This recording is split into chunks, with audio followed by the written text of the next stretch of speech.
एक बार फिर से आप सभी का हार्दिक स्वागत वंदन अभिनंदन है दोस्तों।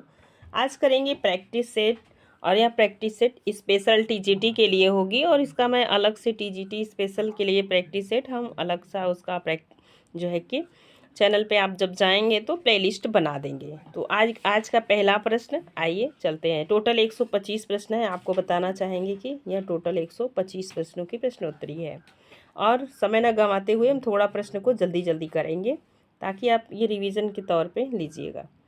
चित्रशाला रचना है तो यह सुदर्शन की है, पांडे बेचन शर्मा उग्र का है, कौशिक का है कि इनमें से कोई नहीं। तो आप बताएंगे। तो यह जो चित्रशाला रचना यह कौशिक की रचना है, सी नंबर सही होगा या 3 नंबर सही होगा। ठीक है, नेक्स्ट देखिए।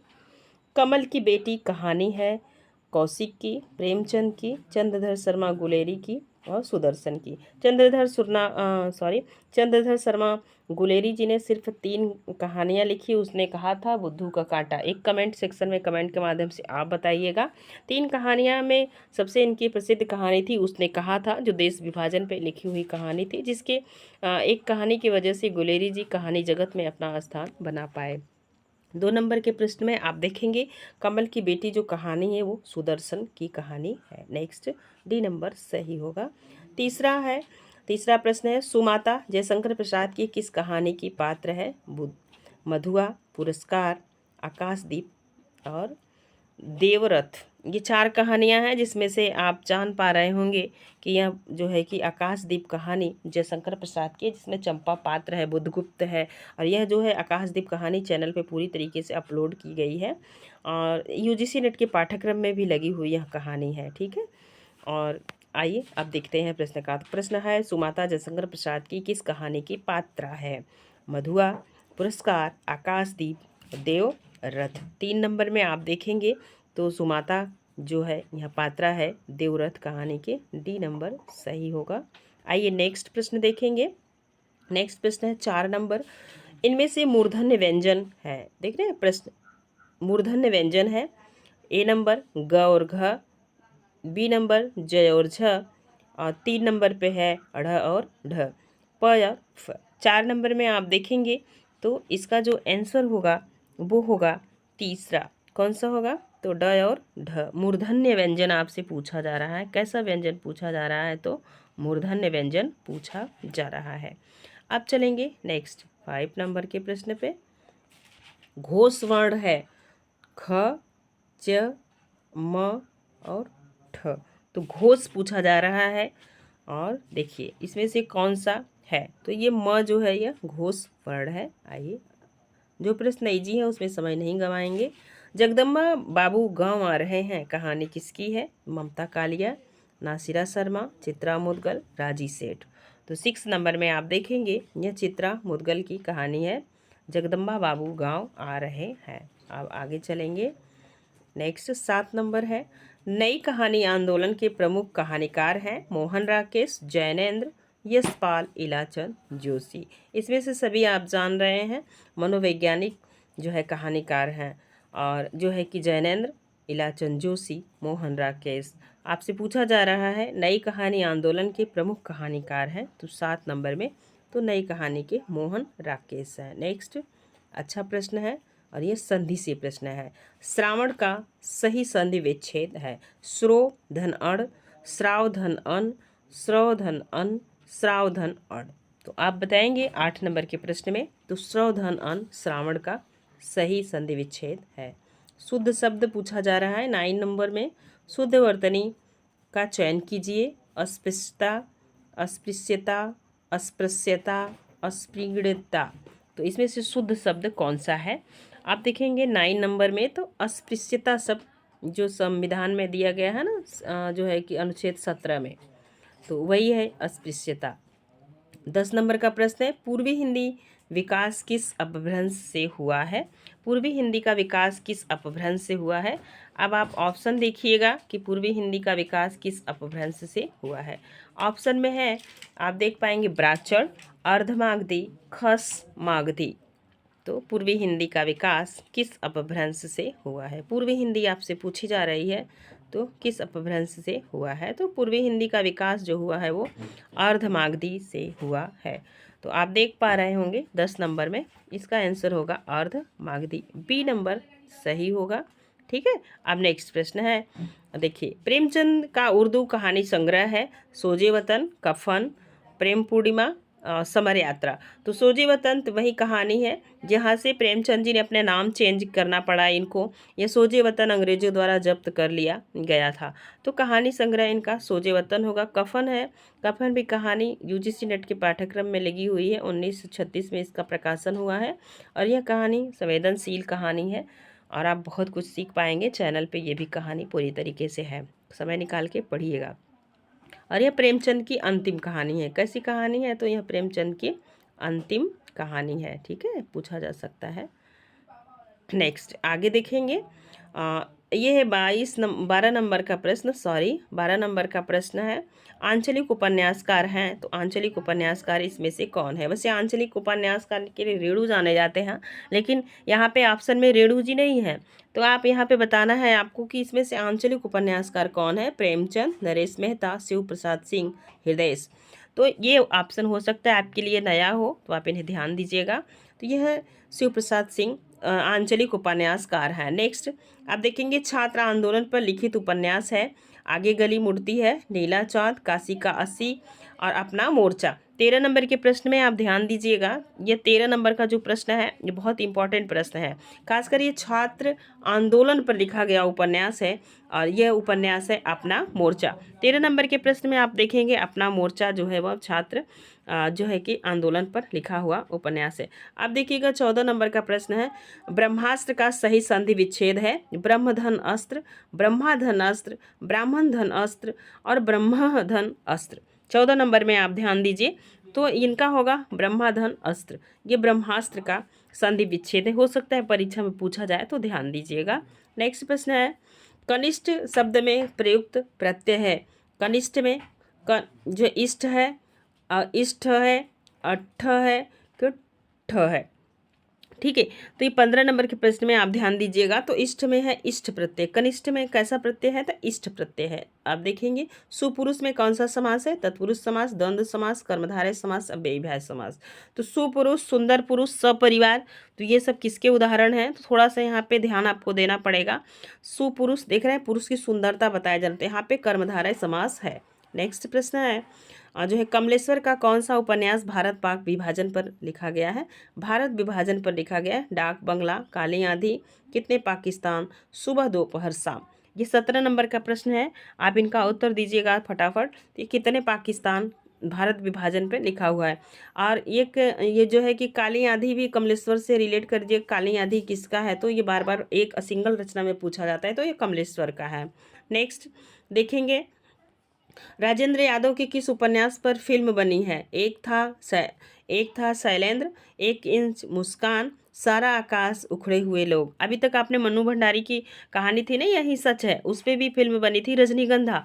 तो यहाँ पे आपसे पूछा जा रहा है राजेंद्र यादव, क्योंकि मन्नू भंडारी के पति थे, तो ये जो है कि तो इनके भी अब आप नया प्रश्न आप पा रहे होंगे कि राजेंद्र यादव के किस उपन्यास पर फिल्म बनाई गई है। तो 18 नंबर के प्रश्न में आप ध्यान दीजिएगा, तो सारा आकाश पे फिल्म भी बनाई गई है, समय मिले तो ज़रूर देखिएगा। आगे चलेंगे और देखेंगे 19 नंबर का प्रश्न। 19 नंबर के प्रश्न में आप देखिएगा, यह पथ बंधु था उपन्यास का नायक है, श्रीधर, मणिक मुल्ला, पीताम्बर, सभी गलत हैं। 19 नंबर में आप देखिएगा, तो इसका आंसर क्या होगा? ये श्रीधर, ये नायक है किस उपन्यास का? यह पथ बंधु था। नेक्स्ट देखेंगे 20 नंबर के प्रश्न में, कौन सा शब्द देशज नहीं है? नहीं, नकारात्मक दृष्टि से प्रश्न पूछा जा रहा है आपसे। 20 नंबर के प्रश्न में आप देखेंगे, डिबरी, पगड़ी, पुष्कर, ढोर। तो कौन सा ऐसा शब्द है जो देशज नहीं है? तो ये पुष्कर जो है वो देशज नहीं है। ठीक है, अब चलेंगे हम प्रश्न नंबर 21 पे। देखिए ये भी प्रश्न छोटी परीक्षाओं में कई बार पूछा गया है। दो पर्वतों के बीच की भूमि क्या है? अधितिका, उपत्यका, घाटी, द्रोण। 21 नंबर के प्रश्न में आप देखेंगे इसे क्या कहेंगे? उपत्यका। नेक्स्ट अगला प्रश्न देखेंगे, जो गणना योग्य न हो, गण, नगण, अधिगण, असंख्य। जो गणना योग्य न हो, 22 नंबर में देखिएगा, तो ये क्या है? जो गणना योग्य न हो तो क्या होगा? असंख्य। ठीक है, जिसे हम संख्या ही नहीं होगी तो हम उसे काउंट नहीं कर पाएंगे। अब देखिए नेक्स्ट प्रश्न है, गंगोली गांव की कथा पर आधारित उपन्यास है। गंगोली गांव, ये कई बार गांव भी पूछे जाते हैं उपन्यास से संबंधित। ध्यान दीजिए, राजदरबारगी, आधा गांव, तमस और इनमें से कोई नहीं। 23 नंबर का प्रश्न है, आप ध्यान दीजिएगा, आधा गांव गंगोली का है। ठीक है, आप देखिए नेक्स्ट प्रश्न है, नागार्जुन के किस उपन्यास में अनमेल विवाह की समस्या का वर्णन किया गया है? रत्नाम की चाची, बलचनामा, नई पौधे, बाबा बटेश्वर। याद रखिएगा ये चारों उपन्यास इन्हीं के हैं, मतलब नागार्जुन जी के हैं। 24 नंबर में अब पूछा जा रहा है अनमेल विवाह की समस्या किसमें उठाई गई है, ये प्रश्न है आपसे। किस समस्या, अनमेल विवाह की समस्या का वर्णन है नागार्जुन के किस उपन्यास में? तो ये है नई पौध, याद रखिएगा। अब आगे चलेंगे, महादेवी वर्मा की भाषा है ब्रज भाषा, अवधी भाषा, खड़ी बोली, राजस्थानी। 25 नंबर में आप देखेंगे तो महादेवी वर्मा की जो भाषा है खड़ी बोली है, खासकर छायावादी जितने कवि हैं सबका। जैसे आप देखेंगे जयशंकर प्रसाद की भाषा तो संस्कृत निष्ठ खड़ी बोली है। आप वैसे ही कुछ भाषाएं जो है कि संस्कृत का प्रभाव ज़्यादा पड़ता है निराला की भाषा पे, संस्कृत का ज़्यादा प्रभाव है। अब आप देखेंगे जयशंकर प्रसाद प्रसाद जी की भी भाषा जो है कि इनकी कहानियाँ देखेंगे और ये इनमें भी थोड़ी क्लिष्टता है। और आगे देखेंगे मुंशी प्रेमचंद, प्रेमचंद भी इन्हीं सबों के बीच थे तो उनकी भी भाषा खड़ी बोली ही है। तो आपसे पूछा जाएगा कि जो है कि कौन सी ब्रज भाषा, खासकर रीतिकाल में सभी लगभग सभी कवियों की भाषा में जो है सभी कवियों की भाषा ब्रज भाषा में ही है, अगर आपको प्रवृत्तियाँ पूछी जाती हैं तो। ठीक है, अब भक्ति काल में देखेंगे अवधि और ब्रज दोनों है। जैसे आपके एक कवि हैं तुलसीदास, तुलसीदास की जैसे इस जमाने में इंग्लिश और हिंदी का अच्छा जानकार हो एक ही व्यक्ति, वही हाल उस समय तुलसीदास जी का था। अवधि पे भी इनका पूर्ण अधिकार था और जो है कि ब्रजभाषा पे भी। नेक्स्ट आगे देखेंगे, पिसुन का पर्यायवाची शब्द है पीसना, बेईमान, पिचास, चुगलखोर। 26 नंबर के प्रश्न में आप देखिएगा तो पिसुन का पर्यायवाची शब्द है चुगलखोर, डी नंबर सही होगा। अब आगे चलिएगा नेक्स्ट प्रश्न देखेंगे। नेक्स्ट प्रश्न है आपका, यही यदि सही दिशा में परिश्रम करोगे तो अवश्य सफल हो जाओगे। कैसा शब्द है देख रहे हैं, यदि सही दिशा में परिश्रम करोगे तो अवश्य सफल हो जाओगे। कैसा वाक्य? संयुक्त वाक्य, मिश्र वाक्य, साधारण वाक्य। साधारण वाक्य में एक विधेय रहता है और इसमें संयुक्त वाक्य में आप देखेंगे साधारण वाक्य, मिश्र वाक्य, संयुक्त वाक्य, इसमें और से शब्द जोड़े जाते हैं। मिश्र में शब्द क्या होता है, एक दूसरे पे डिपेंड होता है, मतलब एक दूसरे पे डिपेंड रहता है। तो यहाँ पे क्या है, यदि सही दिशा में परिश्रम करोगे तो अवश्य सफल हो जाओगे, मतलब मिश्र वाक्य है। एक दूसरे सेंटेंस में दूसरा क्या है, आश्रित है। नेक्स्ट प्रश्न देखिएगा, ये भी प्रश्न काफ़ी बार पूछा जाता है। शुद्ध वाक्य है वाह, ए नंबर, वाह कितना सुंदर दृश्य है, वाह कितना सुंदर दृश्य है, वाह कितना सुंदर दृश्य है, वाह कितना सुंदर दृश्य है, सेम है। अब आपको बताना है इसमें से शुद्ध कौन सा है 28 नंबर के प्रश्न में। तो ध्यान दीजिएगा, वाह कितना सुंदर दृश्य है, देख रहे हैं यहाँ पे भी क्वेश्चन, यहाँ पे क्वेश्चन मार्क लगा इसलिए ए नंबर गलत हो गया। आश्चर्य दिखाया जा रहा है ना, वाह कितना सुंदर दृश्य है, आश्चर्य का चिन्ह यहाँ पे लगा हुआ है। 28 में बी नंबर सही होगा। अब नेक्स्ट प्रश्न देखेंगे 29 में, चंचला स्नान कर आवे चंद्रिका पर्व में जैसी पंक्ति है। तो किसकी पंक्ति पूछी जा रही, निराला की, प्रसाद की, पंत की, महादेवी वर्मा की। तो पंक्ति पढ़ते ही आप बहुत अच्छे से समझ गए होंगे कि यह पंक्ति किसकी हो सकती है ना। तो यह पंक्ति है प्रसाद जी की। नेक्स्ट आगे चलेंगे 30 नंबर के प्रश्न को देखेंगे। टोटल 125 प्रश्न है दोस्तों, यह टीजीटी स्पेशल के लिए यहाँ प्रश्नोत्तरी है। देखिए गेहूं और गुलाब में गुलाब किसका प्रतीक है, भूख का, कला संस्कृति का, प्रगतिवाद का। सभी गलत है, यह प्रश्न बहुत बार पूछा जाता है। ठीक है, ध्यान दीजिए, गेहूं जो है गुलाब जो है वो कला और संस्कृति का प्रतीक है। कभी कभी प्रश्न बनता है गेहूं किसका प्रतीक है, तो गेहूं भूख का प्रतीक है। ठीक है, आगे चलिए नेक्स्ट, कामायनी का अंतिम सर्ग है चिंता, रहस्य, ईड़ा, आनंद। तो जो है कामायनी में टोटल कितने सर्ग हैं, 15 सर्ग हैं और इसका प्रकाशन 1936 ईस्वी में हुआ है। ठीक है, यह प्रसाद जी की बहुत अच्छी रचना है। ठीक है, और इसमें तो टोटल 15 सर्ग हैं। सबसे पहले चिंता, आशा, श्रद्धा, काम, वासना, लज्जा, कर्म, ईर्षा, ईड़ा, स्वप्न, संघर्ष, निर्वेद। उसके बाद आनंद आता है। अंतिम सर्ग कौन सा है? आनंद है। ठीक है, 31 नंबर के प्रश्न में आप देखेंगे आनंद होगा। नेक्स्ट प्रश्न देखिए, भारत के सम भारत में भारत के सम भारत है में कौन सा अलंकार है? रूपक है, अनन्वय है, काव्यलिंग है, प्रतीक है। 32 नंबर के प्रश्न में आप बताइएगा इसका क्या है। तो इसमें क्या अनन्वय अलंकार है। ठीक है, आगे चलेंगे। कठिन काव्य का प्रेत कहा जाता है? अज्ञेय को, गणानंद को, त्रिलोचन को, केशव को। तो केशवदास जी को कठिन काव्य का प्रेत कहा। आप किसने कहा? ये कहे हैं आचार्य रामचंद्र शुक्ल। पीली आंधी के लेखक हैं? पीली आंधी प्रभा खेतान। और काली आंधी अभी आपने ऊपर देखा ही था, तो ये है, ध्यान दीजिए 34 नंबर के प्रश्न को आप ध्यान से देखेंगे। पीली आंधी के लेखक हैं तो प्रभा खेतान, विंदा जी, कमलेश्वर कोई नहीं, तो प्रभा खेतान है पीली आंधी के। नेक्स्ट प्रश्न है 35 नंबर, उपनिवेश में स्त्री किसकी रचना है? प्रभा खेतान की, सुधा की, अनामिका की, क्षमा शर्मा की। 35 नंबर का प्रश्न आप इनको ध्यान दीजिए। उपनिवेश में स्त्री प्रभा खेतान की रचना है। आगे देखेंगे, आंसू है क्या है? मुक्तक काव्य संकलन, आतुकांत काव्य, प्रबंध काव्य। इनमें से कोई नहीं, तो इनमें से कोई नहीं। आंसू क्या है? एक विरह काव्य है। कैसा काव्य है? तो विरह काव्य है। ठीक है, ध्यान दीजिए, नोट कर लीजिएगा। आगे देखिए, भारत भारती पुरस्कार दिया गया था साहित्य अकादमी द्वारा, ज्ञानपीठ द्वारा, उत्तर प्रदेश संस्थान द्वारा, बिरला फाउंडेशन द्वारा। 37 नंबर प्रश्न को आप ध्यान से देखिए। भारत भारती पुरस्कार दिया जाता है तो उत्तर प्रदेश संस्थान द्वारा भारत भारती पुरस्कार दिया जाता है। नेक्स्ट, संस्कृत से प्रश्न पूछा जा रहा है। साहित्य दर्पण के लेखक हैं मम्मट, जगन्नाथ, केशव, विश्वनाथ प्रसाद। 38 नंबर में आप देखेंगे तो साहित्य दर्पण विश्वनाथ प्रसाद की रचना है। नेक्स्ट 39 नंबर का प्रश्न है, प्रसाद की छायावादी रचना है। इनको बहुत अच्छे से पढ़िएगा। इनकी कुछ रचनाएं प्रगतिवादी हैं, कुछ प्रयोगवादी हैं, कुछ छायावादी हैं। तो 39 नंबर का प्रश्न है, तो ये लहर जो है इनकी कैसी रचना है? तो ये प्रसाद की छायावादी रचना है। नेक्स्ट प्रश्न है, प्रेमाश्रय उपन्यास का उर्दू रूप है क्या है? बाजारे हुस्न, चौगाने हस्ती। 40 नंबर के प्रश्न में आप ध्यान देंगे तो क्या है प्रेमाश्रय का जो है कि उर्दू रूप क्या है? बाजारे हुस्न है, चौगाने हस्ती है, कि गोए आफिमत है, कि अलवय इशार है। क्योंकि प्रसाद जी शुरू में उर्दू में रचनाएं करते थे, उसके बाद इन्होंने हिंदी में किया, तो जो रचनाएं उर्दू में कर दी थे उसका रूपांतरण इन्होंने हिंदी में कर दिया था। तो ये पूछा जा रहा है प्रेमाश्रय उपन्यास का उर्दू रूप है क्या है? ठीक है, ये है 40 नंबर का प्रश्न, आप इनको ध्यान दीजिएगा। तो ये है गोएस अफीमत। नेक्स्ट प्रश्न है, राम की शक्ति पूजा में कितनी पंक्तियां हैं? मज़ेदार प्रश्न है। 312, 380, 419, 406। तो कई बार पूछा हुआ प्रश्न है, इसको आप देखेंगे 312 पंक्तियां हैं, लंबी कविता इनकी है, राम की शक्ति पूजा।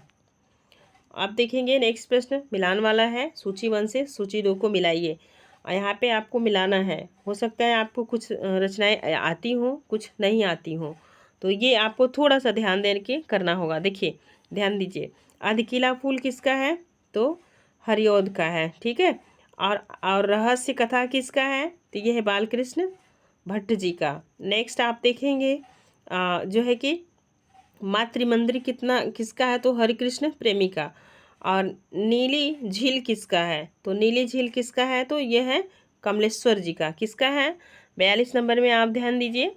तो 42 नंबर के प्रश्न में आप ध्यान दे दिए कि जो है कि नीली झील कमलेश्वर का है। इसका मतलब है कि आप फिर से एक बार ध्यान देंगे तो ए नंबर होगा, ए का दूसरा, और बी का क्या होगा? पहला, और सी में क्या होगा? चौथा होगा, और डी में क्या होगा? तीसरा। मतलब 2 1 3 4, 2 1 3 2 1 मिनट 2 1 4 3, हाँ, ये बी नंबर सही होगा। नेक्स्ट आगे चलेंगे। हिंदी में काव्य भाषा परख समीक्षा का नाम है, क्या नाम है?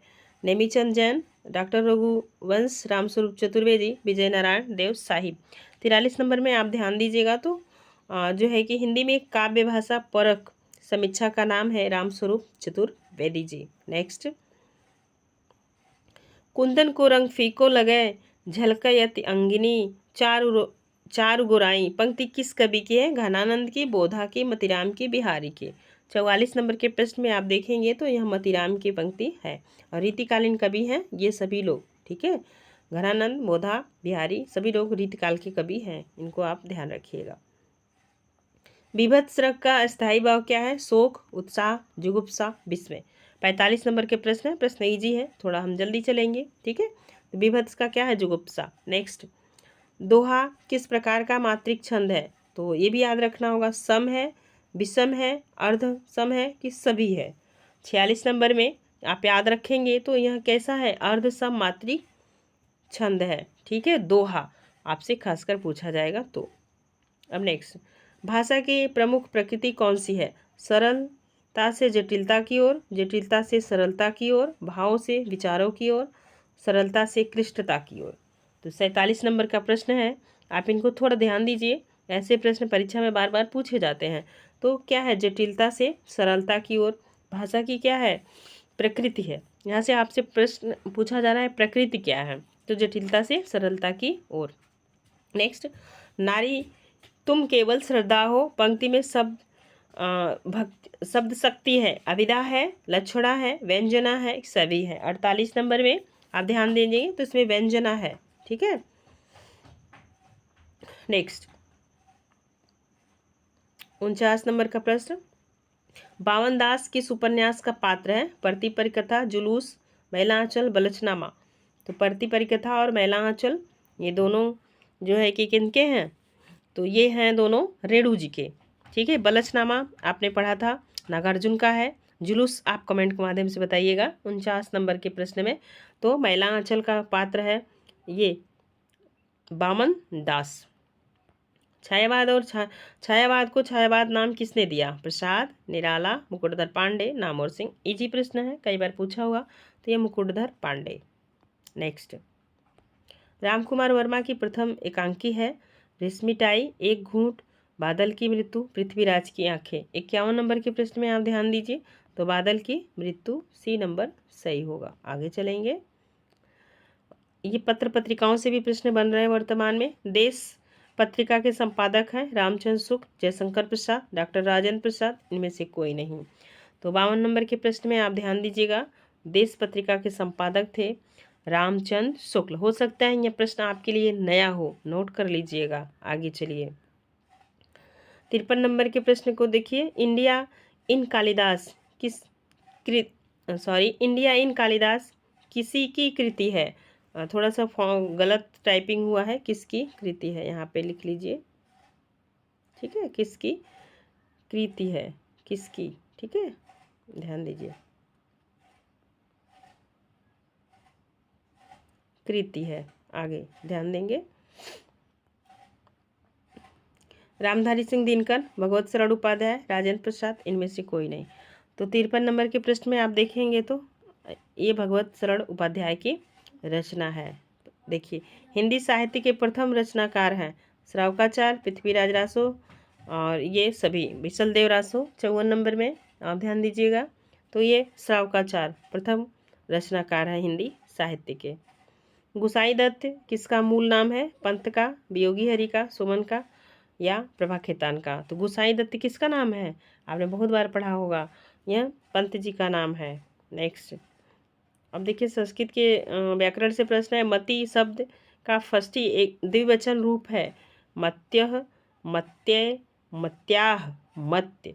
56 नंबर के प्रश्न में आप ध्यान दीजिएगा, तो यह जो है कि षष्ठी द्विवचन का रूप है। क्या पूछा जा रहा है? द्विवचन का रूप पूछा जा रहा है, जब आप नीचे की तरफ पढ़ेंगे तब, ठीक है। रूप याद करना थोड़ा इजी है, अगर आप अच्छे से याद कर लिए तो मत्य है, ठीक है, मत्य। नेक्स्ट, मेरे जीवन का आज मुख तेरी छाया हो। एक मिनट फिर से, मेरे जीवन का आज मूक तेरी छाया से हो मिलाप, पंक्ति है अज्ञे की, महादेवी वर्मा की, विंदा जी की, इनमें से कोई नहीं। 57 नंबर के प्रश्न में देखेंगे तो यह महादेवी वर्मा जी की पंक्ति है। नेक्स्ट प्रश्न है, प्रश्न को थोड़ा छोटा करेंगे ताकि दोनों ऑप्शन स्क्रीन पे आ सके। देखिए, विधिलिंग का अर्थ है उपदेश के लिए, अज्ञार्थ के लिए, भूतकाल के लिए, कोई नहीं। तो विधिलिंग आपने पढ़ा भी होगा, यह विधिलिंग किसके लिए है? आज्ञा के लिए है ना, 58 नंबर के प्रश्न में। तो आज्ञार्थक होता है तो मतलब उपदेश देना, किसी को कहना। नेक्स्ट प्रश्न देखिएगा, 59 नंबर का प्रश्न है। अगर बताना चाहेंगे दोस्तों, वीडियो पसंद आएगा तो प्लीज़ लाइक कीजिएगा और प्रश्नोत्तरी से अपने दोस्तों को ज़रूर जोड़िएगा। हमारी पीढ़ी पत्रिका का संपादन किया था केदारनाथ सिंह, अशोक वाजपेयी, त्रिलोचन, इनमें से कोई नहीं। 59 नंबर के प्रश्न में आप ध्यान दीजिएगा, तो यह केदारनाथ सिंह। नेक्स्ट देखिएगा, जो है कि अभी हमने देख लिया हमारी पीढ़ी किसका है, तो आपने देखा यह किसका है, ध्यान दीजिए केदारनाथ सिंह का है। अब आगे चलेंगे, नेक्स्ट प्रश्न पे देखेंगे। 60 नंबर का प्रश्न है, रक्त कमल के रचनाकार है लक्ष्मी नारायण लाल, लक्ष्मी नारायण मिश्र, ललित सहगल, राजकमल चौधरी।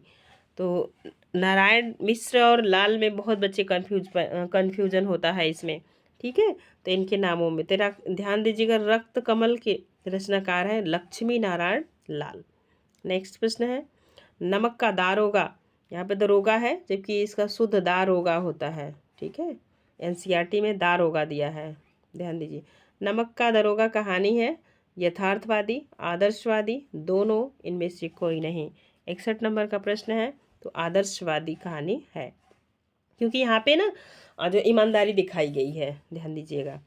कौन सी भाषा देवनागरी लिपि में लिखी जाती, गुजराती, पंजाबी, बंगला, मराठी। 62 नंबर के प्रश्न में आप ध्यान देंगे, तो ये मराठी जो है और किस में लिखी जाती है, देवनागरी लिपि में। हिंदी तो लिखी जाती है, मराठी भी लिखी जाती है। जयशंकर प्रसाद की पहली कहानी है सालवती, ग्राम, पुरस्कार, आकाशदीप। कहानियाँ तो सभी जयशंकर प्रसाद की हैं, बट आपको देखना है कि इनमें से कौन सी पहली कहानी है, तो ग्राम इनकी पहली कहानी है। नेक्स्ट आगे चलेंगे, मानस के हंस में किसकी जीवनी का वर्णन है, कालिदास, तुलसीदास, सूरदास, गांधी जी।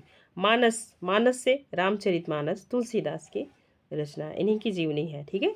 भोजपुरी बोली की उत्पत्ति हुई है सौरसेनी, ब्राचौड़, मागधी, अपभ्रंश। 65 नंबर के प्रश्न में आप ध्यान देंगे, तो ये मागधी से हुई है भोजपुरी बोली की उत्पत्ति। नेक्स्ट प्रश्न, संविधान में हिंदी को कौन सा दर्जा मिला है, राष्ट्रभाषा, राजभाषा, दोनों, इनमें से कोई नहीं। तो अभी आप सभी को पता है संविधान में हिंदी को राष्ट्रभाषा का दर्जा नहीं मिला है। जब ये बनाया गया था तो 10 साल का वक्त लिए थे, लेकिन हमारे शिक्षाविद सब सोए हैं और हमारे नेताओं की तो बात अलग है, ठीक है। 66 नंबर में आप ध्यान दीजिएगा, तो खाली राजभाषा हिंदी है।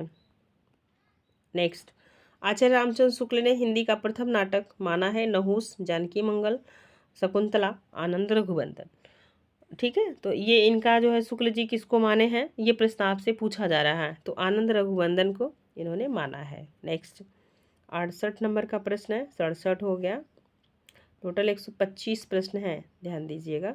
भोजपुरी का शेक्सपियर कहा जाता है, रेणु को, विद्यापति को, भिखारी ठाकुर को, इनमें से कोई नहीं।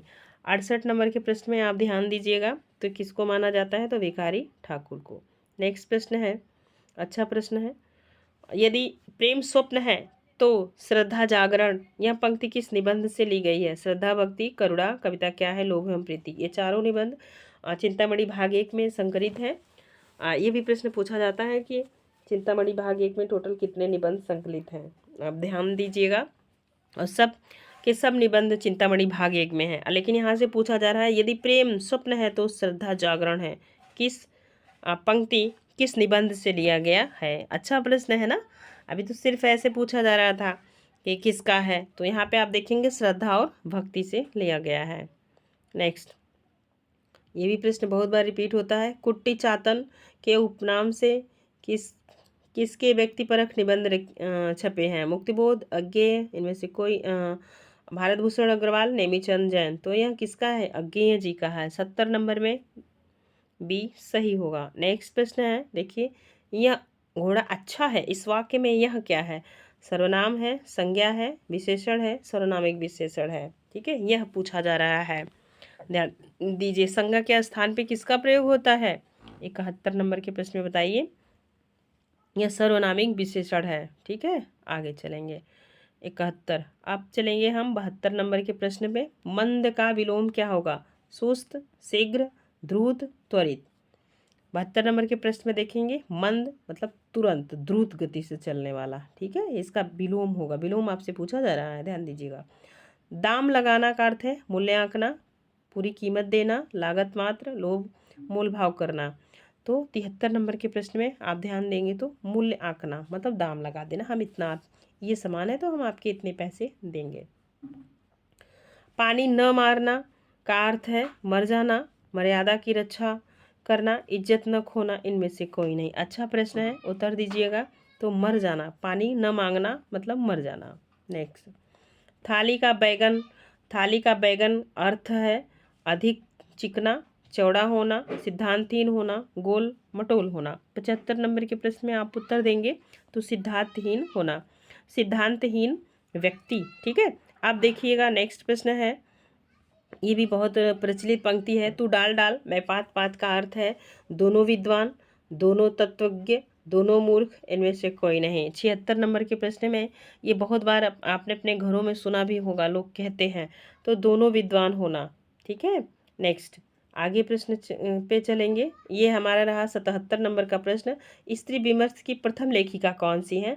तो मृदुला गर्ग, शिवानी, बंग महिला, महादेवी वर्मा। प्रश्न अच्छा है, थोड़ा सा विचार करके उत्तर दीजिएगा आप लोग, थोड़ा जल्दी जल्दी उत्तर दीजिए। तो स्त्री विमर्श की प्रथम लेखिका कौन सी है? तो ये प्रश्न हो सकता है आपको कंफ्यूज करे बंग महिला और महादेवी वर्मा में, लेकिन इसका उत्तर होगा महादेवी वर्मा, क्योंकि ये छायावाद में आ गई थी। ठीक है, नेक्स्ट प्रश्न है, औरत के लिए औरत की लेखिका हैं लता शर्मा, नासिरा शर्मा, मैत्रेयी पुष्पा, क्षमा शर्मा।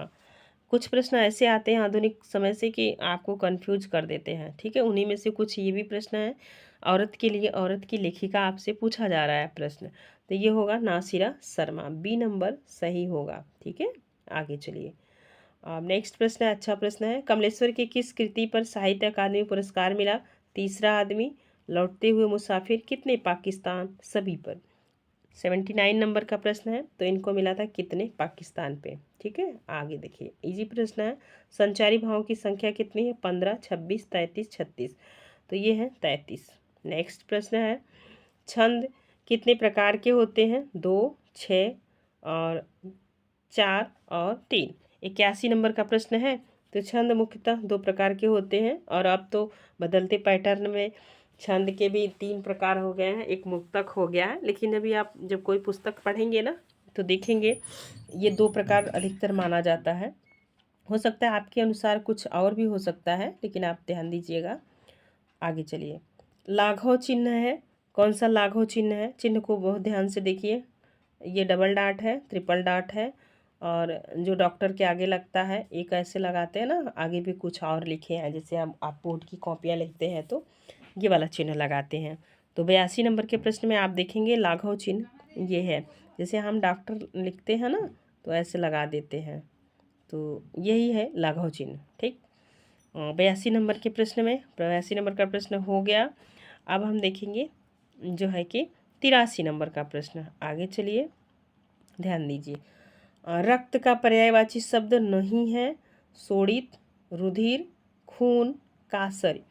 तो आप समझ पा रहे होंगे 83 नंबर के प्रश्न में क्या नहीं है, तो कासर नहीं है, ये रुधिर भी है, शोणित भी है, शोणित कर जो है कि एक पंक्ति भी है, मैं ये रिकॉल नहीं कर पा रही हूँ, ध्यान दीजिएगा। मिठास शब्द है, विशेषण है, संज्ञा है, भाववाचक संज्ञा है, इनमें से कोई नहीं। तो मिठास ये भाववाचक संज्ञा है। ठीक है, अब देखिए नेक्स्ट प्रश्न है, वह घर से बाहर गया, इस वाक्य में से कौन सा कारक है? कर्ता ने कर्म को करण से संप्रदान के लिए अपादान से अलग होना।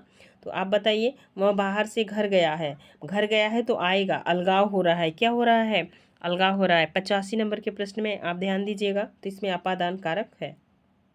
नेक्स्ट इजी प्रश्न है, हिंदी भाषा में कितने वचन होते हैं? तो हिंदी में 2 वचन होते हैं, संस्कृत में 3 वचन होते हैं। ठीक है, 86 नंबर के प्रश्न को आप ध्यान से देखिए, हिंदी में 2 वचन होते हैं, सी नंबर सही होगा। नेक्स्ट ध्यान दीजिए, यह घोड़ा अच्छा है, इस वाक्य में घोड़ा है सर्वनाम है, संज्ञा है, व्यक्तिवाचक है, जातिवाचक है। यह घोड़ा अच्छा है, प्रश्न अच्छा है, थोड़ा सा जो है कि ध्यान दे के आपको करना है। ठीक है, कभी कभी हो सकता है आप कह दें कि यह व्यक्तिवाचक संज्ञा है, तो थोड़ा सा सोचना होगा, यह घोड़ा अच्छा है, तो यह घोड़ा अच्छा है, यह घोड़ा काला है, यह घोड़ा नीला है, पीला है, ऐसा कुछ नहीं है। सिंपल सा एक शब्द है, यह घोड़ा अच्छा है। इस वाक्य में घोड़ा है क्या है? संज्ञा है, सर्वनाम है, सर्वनाम है, संज्ञा है, व्यक्तिवाचक है कि जातिवाचक है? 87 नंबर। तो यह जातिवाचक है, सारे घोड़ों की जाति को बता रहा है। नेक्स्ट प्रश्न आपकी स्क्रीन पे है और यह प्रश्न मजेदार है, कभी कभी पूछा जाता है, पूछा जाने वाला प्रश्न है। काका तरुअर पंच बिडाल चंचल चिए पैठो काल पंक्ति के लेखक हैं। कौन से लेखक हैं? 88 नंबर का प्रश्न है। तो काका जो है कि ये लुइपा का है, बिरुप्पा का है, कुकुरिप्पा का है, सरहप्पा का है? तो आपको बताना है जो है कि 88 नंबर का प्रश्न है। 88 नंबर के प्रश्न में आप देखेंगे लुइपा की पंक्तियाँ बहुत बार पूछी जाती है, यूजीसी नेट में भी ये पूछी गई है। अपभ्रंश भाषा में दब्ब सहाव पयास काव्य ग्रंथ की रचना किसने करने वाले कवि कौन है? लक्ष्मीधर, हेमचंद, देवसेना, शालिभद्र, सूरी। 89 नंबर के प्रश्न को आप उत्तर दीजिएगा, यह देवसेन की पंक्ति है। ठीक है, आगे चलिए। किस रासु ग्रंथ में आल्हा और उदल नामक दो वीर सरदारों की वीरतापूर्ण युद्धों का वर्णन किया गया है? पृथ्वीराज रासो, परमाल रासो, खुमाड़ रासो, हमीर रासो। तो यह परमाल रासो में किया गया है, जो अभी भी उत्तर प्रदेश से सटे हुए कई जगह ये पंक्तियाँ गाई जाती हैं। आल्हा और उदल की कहानियाँ, इनकी कुछ श्लोक वगैरह गाए जाते हैं आज के डेट में भी। ठीक है, परमाल रासो का दूसरा नाम है आल्हा खंड। 90 नंबर के प्रश्न में का उत्तर होगा परमाल रासो। अब देखिए, चारण साहित्य किस साहित्य का दूसरा नाम है? सिद्ध साहित्य, रासो साहित्य, जैन साहित्य, नाथ साहित्य। तो 91 नंबर में आप देखेंगे तो चारों जो है चारण साहित्य रासो साहित्य का दूसरा नाम है। चारण का मतलब होता है गान करना। तो आप देखेंगे जब आदिकाल पढ़ेंगे तो आदिकाल में ये सारे काल सिद्ध साहित्य, रासो, जैन, नाथ सभी आएंगे। 91 नंबर का आंसर होगा रासो साहित्य। नेक्स्ट प्रश्न आप देखेंगे, भक्ति काल को स्वर्णयुग सर्वप्रथम किसने कहा? ग्रियर्सन, गतासी, आचार्य शुक्ल, हजारी प्रसाद द्विवेदी। तो ग्रियर्सन ने कहा है स्वर्ण काल। नेक्स्ट 93 नंबर का प्रश्न है, राधा वल्लभ संप्रदाय का प्रवर्तक किस आचार्य ने किया? हरिहित हरिवंश स्वामी, निम्बारकाचार्य, वल्लभाचार्य, विष्णु स्वामी। 93 नंबर का प्रश्न है, थोड़ा सा समझ के आप उत्तर देंगे। तो राधा वल्लभ, इन्हें राधा की सबसे पहले उपासना करना सिखाया था हित हरिवंश स्वामी ने। ए नंबर सही होगा। नेक्स्ट प्रश्न है, अब देखिएगा, वल्लभाचार्य की कृति नहीं है राम रक्षा स्रोत, तत्वदीप निबंध, आड़ुभाष्य, सुबोधनी टीका। 94 नंबर के प्रश्न में आप देखेंगे तो राम रक्षा स्रोत इनका नहीं है, बाकी ये सभी है। नेक्स्ट आगे देखेंगे, शेष महेश गणेश दिनेश सुरेश हूँ जाहि निरंतर गावे पंक्ति किस कृष्ण भक्ति कवि की है? मीराबाई, नंददास, रसखान और सूरदास। तो किसका है? 95 नंबर के प्रश्न में आप उत्तर देंगे तो यह रसखान की पंक्ति है।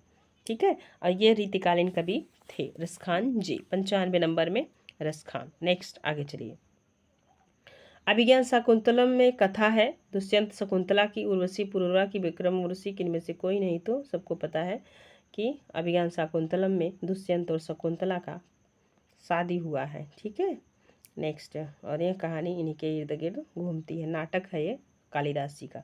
97 नंबर के प्रश्न का अब आपके स्क्रीन पे 97 नंबर का प्रश्न, सूरसागर का उपजीव्य ग्रंथ माना जाता है? गीता, भागवत पुराण, ऋग्वेद, हरिवंश पुराण।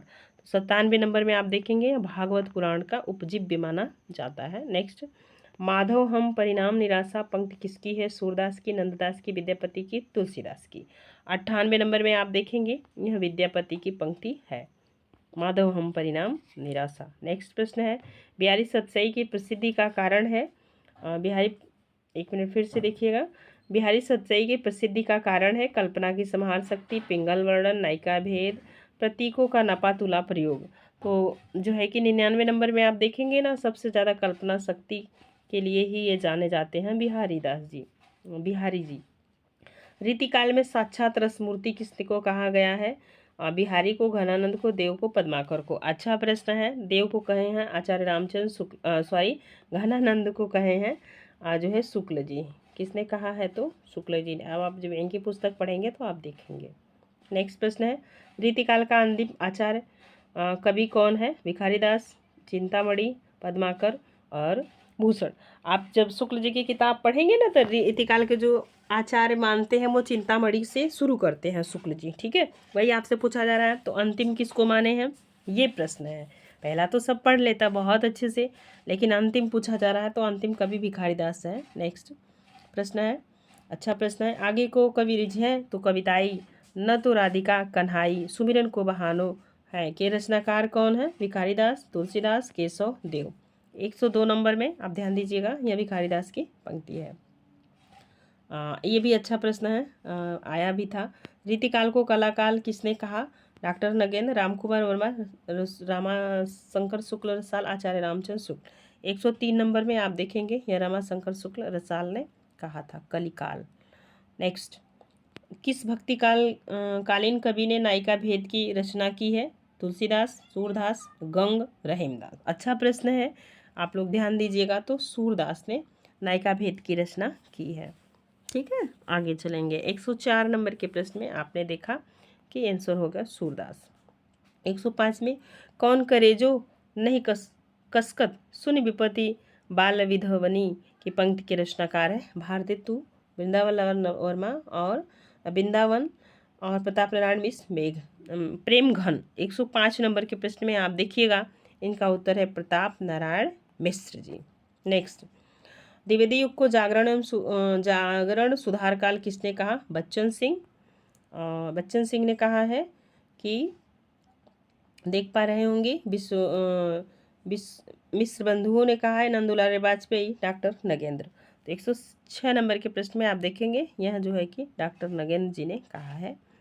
एक चीज़, आधुनिक काल में ब्रजभाषा का अंतिम प्रसिद्ध कवि कौन है, जगन्नाथ दास रत्नाकर, मैथिली शरण गुप्त, महादेवी वर्मा, भारतेंदु हरिश्चंद्र। 107 नंबर के प्रश्न है, क्रिएटिव माइंड से ये प्रश्न बनाए गए हैं, ठीक है। आप ऐसा प्रश्न मार्केट में नहीं पाएंगे, ध्यान दीजिएगा। तो यह जगन्नाथ दास रत्नाकर। नेक्स्ट प्रश्न है, अनामिका काव्य किसके द्वारा रचित है, अज्ञेय, निराला, धूमिल, सुमन। 108 नंबर में आप देखेंगे, यह निराला जी की रचना है, अनामिका।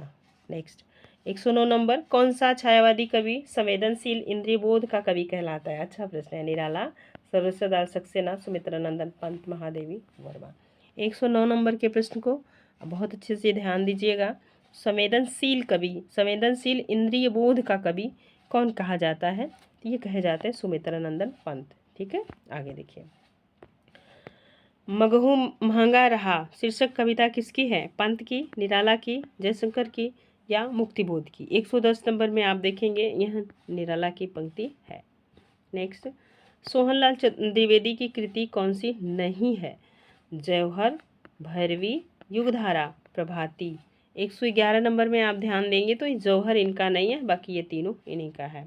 नेक्स्ट, वैद्यनाथ मिश्र किसका वास्तविक नाम है, नागार्जुन, त्रिलोचन, मधु, प्रभाती। तो यह नागार्जुन जी का उपनाम है और एक तरीके से इनका वास्तविक नाम है, ठीक है। 112 नंबर में नागार्जुन हो गए। आगे चलेंगे, निराला की बादल राग कविता का संबंध है प्रगतिवादी चेतना से, छायावादी सौंदर्य से, प्रयोगवादी चेतना से, प्रकृति के सौंदर्य से। 113 नंबर के प्रश्न में आप देखेंगे तो निराला की यह रचना प्रगतिवादी चेतना की है, जहाँ पे निराला लिखते हैं, यह तोड़ती पत्थर यह तोड़ती पत्थर भिक्षुक कविता में न लिखा है इन्होंने, ठीक है। प्रगतिवादी चेतना है, इलाहाबाद के पथ पर, यह तोड़ती पत्थर इलाहाबाद के पथ पर। 114 नंबर में देखेंगे, प्रयोगवाद कोई वाद नहीं है, प्रयोग अपने आप में इष्ट नहीं, वह साधन है। यह किसका कथन है, अज्ञेय का, प्रभाकर माचवे का, मुक्तिबोध का, रघुवीर सहाय का। 114 नंबर में आप ध्यान दीजिएगा, यह अज्ञेय जी ने कहा था, ठीक है, जब इनके ऊपर आरोप लगा था। देखिए, 1 मिनट ध्यान दीजिएगा, प्रश्न को ले लेते हैं। हाँ, आ तो गया। निम्नलिखित में से कौन सी नवगीत के प्रसिद्ध उन्नायक हैं, वीरेंद्र मिश्र, दुष्यंत कुमार, भगवती प्रसाद मिश्र, सर्वेश्वर दयाल सक्सेना। ये 115 नंबर के प्रश्न में आप थोड़ा सा ध्यान दीजिएगा, प्रश्न इम्पॉर्टेंट है। तो ये कहें वीरेंद्र मिश्र, आप पढ़ेंगे ना जब बच्चन सिंह की आधुनिक हिंदी साहित्य, तो अच्छे से लिखा हुआ है, ध्यान दीजिए। बाणभट्ट की आत्मकथा के लेखक है रामचंद्र शुक्ल, हजारी प्रसाद द्विवेदी, महावीर प्रसाद द्विवेदी, अमृतलाल। तो यह हजारी प्रसाद द्विवेदी की रचना है, बी नंबर सही होगा, ठीक है, हजारी प्रसाद द्विवेदी। बाणभट्ट की आत्मकथा किशोरीलाल गोस्वामी का उपन्यास है, इनमें से कौन सा है, पूछा जा रहा है आपसे, ध्यान दीजिए। किशोरीलाल गोस्वामी का उपन्यास है निम्नलिखित में से कौन सा नहीं। किशोरीलाल गोस्वामी का उपन्यास निम्नलिखित में से कौन सा नहीं है। तरुण, तपस्विनी, भोजपुर का ठग, राजकुमारी, रजिया बेगम, रंगमहल में हलाहल। 117 नंबर के प्रश्न में आप ध्यान दीजिएगा, भोजपुर का ठग इनका नहीं है। नेक्स्ट, धुनिया और झुनिया, धनिया होना चाहिए, धुनिया नहीं, धनिया और झुनिया प्रेमचंद के किस उपन्यास की पात्र है। गबन, गोदान, कर्मभूमि, या ये तो गोदान की पात्र है। नेक्स्ट, सतह से उठता आदमी विधा है, उपन्यास, कहानी, कविता, नाटक। 119 नंबर में आप ध्यान देंगे, यह कहानी है। ठीक है, आप 1 मिनट ध्यान दीजिए यहाँ पे। हाँ, आगे की कहानी नहीं है, शरणार्थी, और 2 ऑप्शन आगे हैं। 120 तक हो, 120 नंबर का प्रश्न हम कर रहे हैं। आगे की कहानी नहीं है, शरणार्थी, मलबे का मालिक, पठार का धीरज, रेल की सीटी। ठीक है, तो 120 नंबर में आप देखेंगे मलबे का मालिक इनका नहीं है, असिस्टेंट प्रोफेसर में लगी हुई यह कहानी है।